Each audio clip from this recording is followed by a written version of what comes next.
So it's never normally a good start to a video when I'm standing in front of the car with the bonnet open, is it?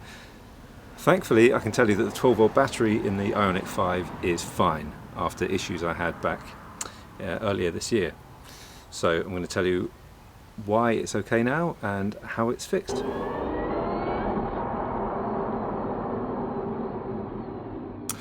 So yeah, this is a 12-volt battery then that caused me some problems. And it's not actually the 12-volt battery itself really, it's just the way the car handles the 12-volt battery that's the issue. So earlier in the year I came to the car, and normally what happens is the door handles open the moment you get close to the car. At least on this model. It doesn't do that on all IONIQ 5 sadly, but that didn't happen. And if that doesn't happen, you kind of think, oh, there's something's gone wrong there. So I couldn't open the car. I had to use the actual key, the manual key, to unlock it. And what had happened is the 12-volt battery had drained. It drained so much that it wouldn't let me in the car, and I had to use a fantastic portable car starter to get it going again. And when this happened, I kind of thought, oh God, not again, because the same thing happened in my Kia e-Niro a few times, in fact. So I moaned at the time, thinking, oh God, you know, this brand new, extremely expensive car, and it's the same issues as the Kia e-Niro. This battery monitor here, I installed that, watch my video on that. I installed that, and that's been collecting data about the 12-volt battery. It tells me what voltage it's dropped to, it tells me when it's being charged up by the car, and that's been fantastic. And I really recommend you get one. Do follow my link if you want one yourself. They're pretty cheap, you can get them off Amazon. So I've got lots of data, and I'm going to bore you with that data now. But this little device here tells me that actually I've got nothing to worry about now, and the car is really handling the 12-volt battery far better than it did before. Anyway, let's get in the car because I'm getting backache. So after seeing my video and probably hearing a few reports about the video first, Hyundai got in contact with me, and they were very keen to sort it out for obvious reasons. They booked me into my local dealer in Canterbury. I went in there, I think it was about mid-February, and they kept the car overnight. They wanted to do some tests on it, and the tests didn't actually show anything. There weren't any issues overnight, but I kind of knew that anyway. I'd had the car for months and months, and it only happened once, this 12-volt issue. So I wasn't expecting anything then. Anyway, they were fairly confident that they could sort it because quite a few other people had had the same report. And actually quite a few people continue to have these 12-volt issues, because I'm still getting comments on the old videos saying, oh God, it's just happened to me. And in fact, someone messaged me just yesterday saying, oh, it's happened to me now. So the thing that fixed it, I think, the thing that fixed it is the BMS update. The BMS means battery management system. So I think, I don't know the technical stuff with all of this, right? But okay, the battery management system is the thing that controls the main battery, that big high voltage one underneath the car, but it must also decide when the 12-volt battery gets charged up as well, because this electric car with this enormous big battery should top up the 12-volt battery. And it always did. I mean, it always did top it up every day. But it just didn't keep a good enough eye on it, perhaps. And it didn't check that it was drained enough. I don't know. But that seems to be what sorted it. So it's the BMS update.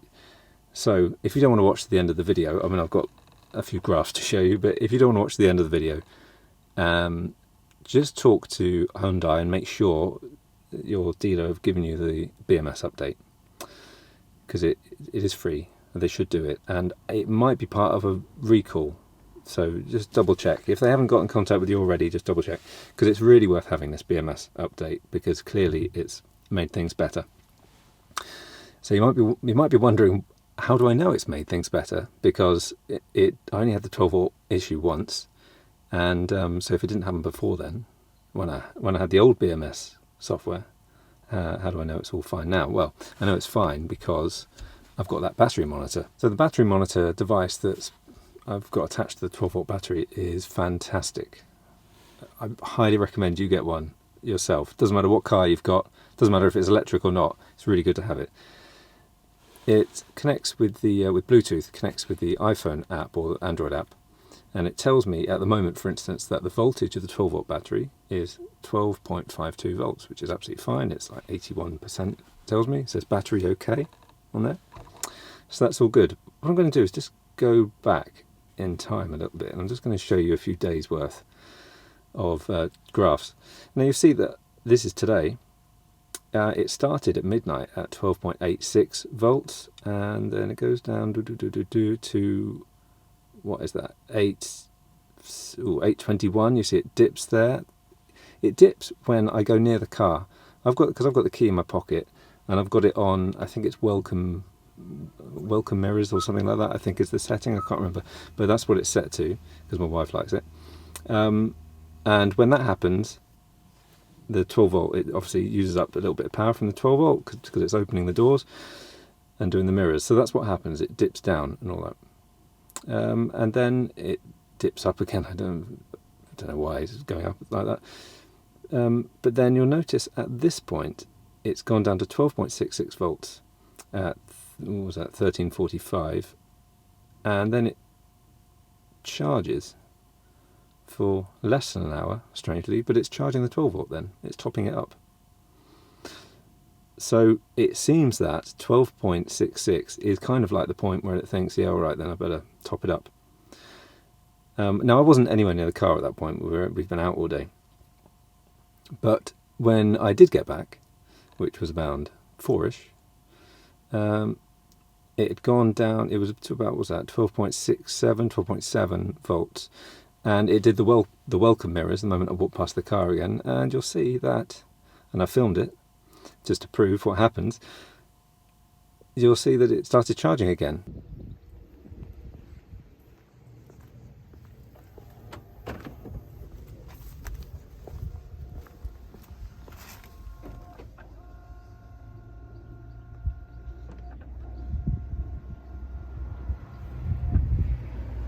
That's topped up the 12 volt twice in a very, very short period of time.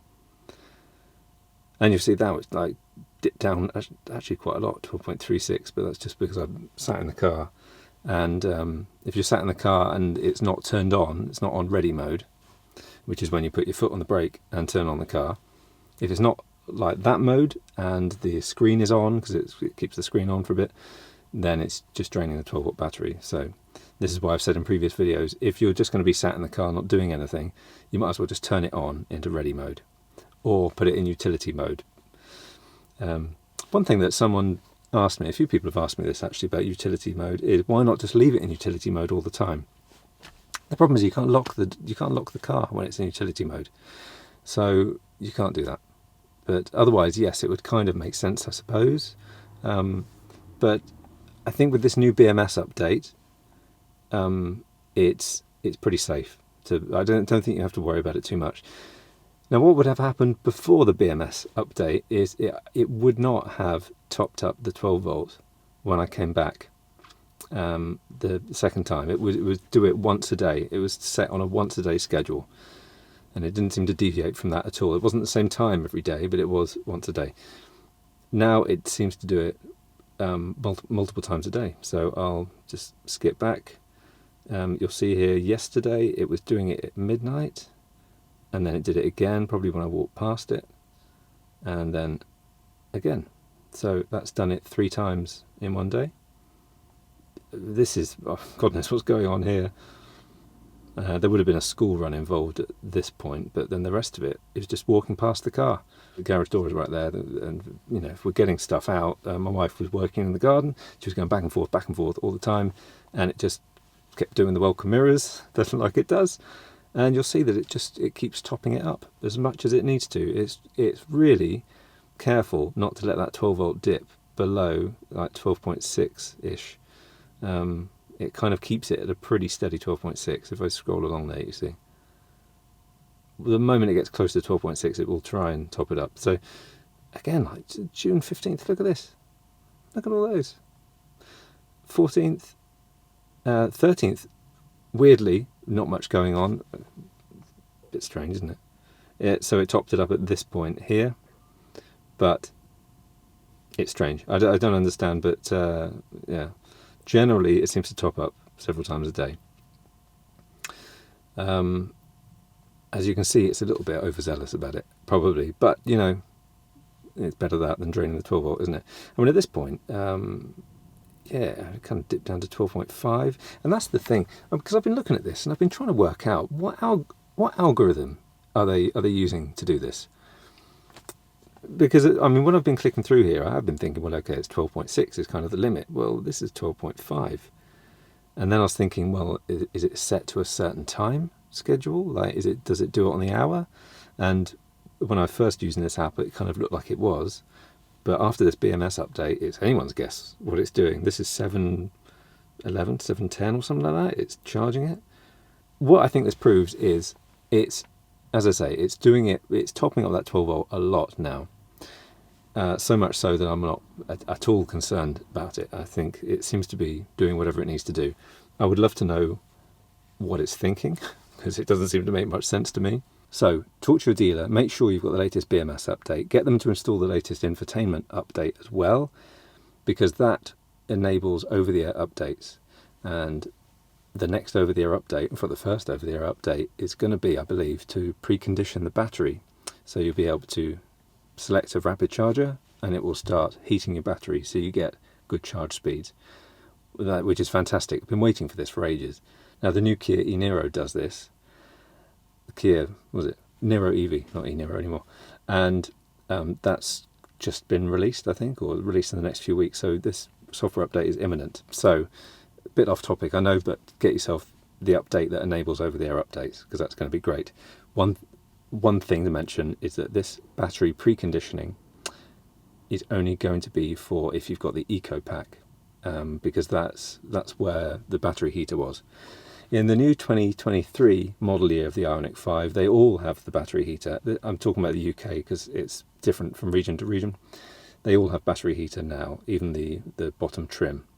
So that's really good, because one of the issues a lot of people with the IONIQ 5s were finding in winter is that the charging speed was rubbish, nowhere close to what it's supposed to be. So this preconditioning is really going to help if you've got the battery heater, which was only in, I think, the ultimate trim if you had the eco pack. It's all very confusing with these trims, but yeah, so and it will be great. It will be great anyway for anyone that's got the eco pack. So bit of a diversion there, sorry, but anyway, that's, I think, all there is to say on the matter. The 12 volt seems fine. The car has not given me any issues at all, and it's all good. Silly it has to happen in the first place, but very grateful for Hyundai that they reached out to me, and I've been loving the car. So I know a lot of people were a bit put off by it. A lot of people saying, you know, this is rubbish, this is why I won't get an EV and all this sort of stuff, but that's just silly. It is just, you know, it's a complicated bit of hardware and software going on in here, and, you know, like any computer, it has glitches from time to time, and this was just a glitch which they seem to have fixed. They seem to have fixed with the software, so it's all good. We can relax. Get yourself to the dealer, get that BMS update. Thank you very much for watching, and please press the subscribe button and the bell icon to be notified of other videos. And I've mentioned well, the battery charger, the battery monitor. Is there anything else? Probably not. So follow links in the description of the video if you'd like to get those. If you use my referral links, I get a little bit of cash, and that's wonderful. And thank you so much for everyone that uses those links, because yeah, my wife is a little less annoyed with me sitting in here doing videos instead of cooking like I should be right now. So all that referral cash is good. Thank you very much.